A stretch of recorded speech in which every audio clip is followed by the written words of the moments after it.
Which one of these kingdoms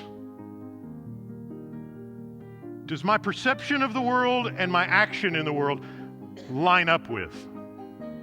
Now that's an uncomfortable question, isn't it?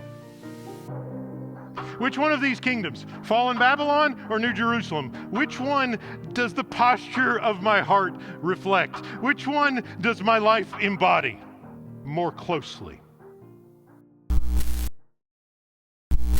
Throughout the book of Revelation, you meet different figures. You meet some pretty nasty figures, and you meet some beautiful figures. On the nasty side, you've got a beast or two. You've got a dragon, the great serpent of old, he's called, the devil. And you have a prostitute who sits on a scarlet beast. Those kind of three represent what has been called the unholy trinity of Revelation.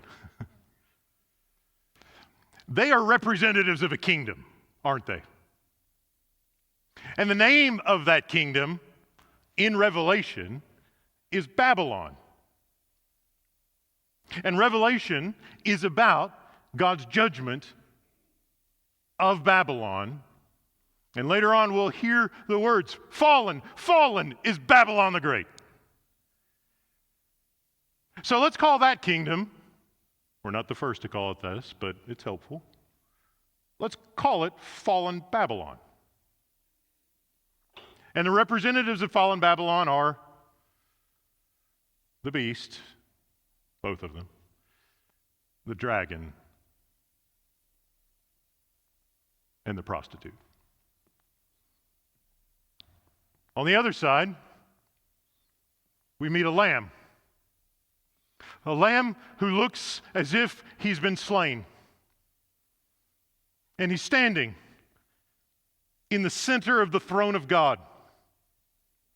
And he's worshiped by creatures and elders.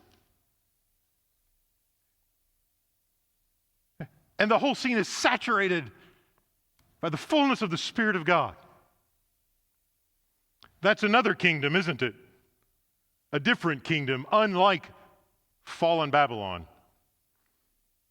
This is the kingdom of God,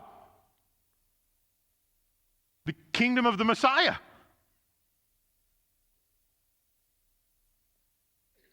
This is the kingdom of the New Jerusalem.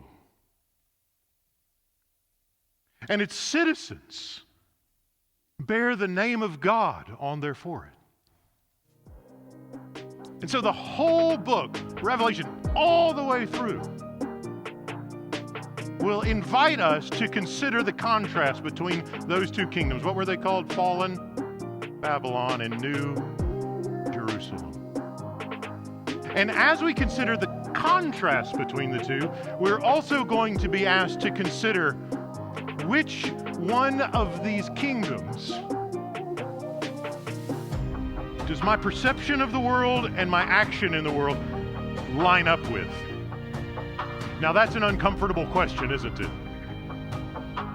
Which one of these kingdoms, fallen Babylon or New Jerusalem? Which one does the posture of my heart reflect? Which one does my life embody more closely?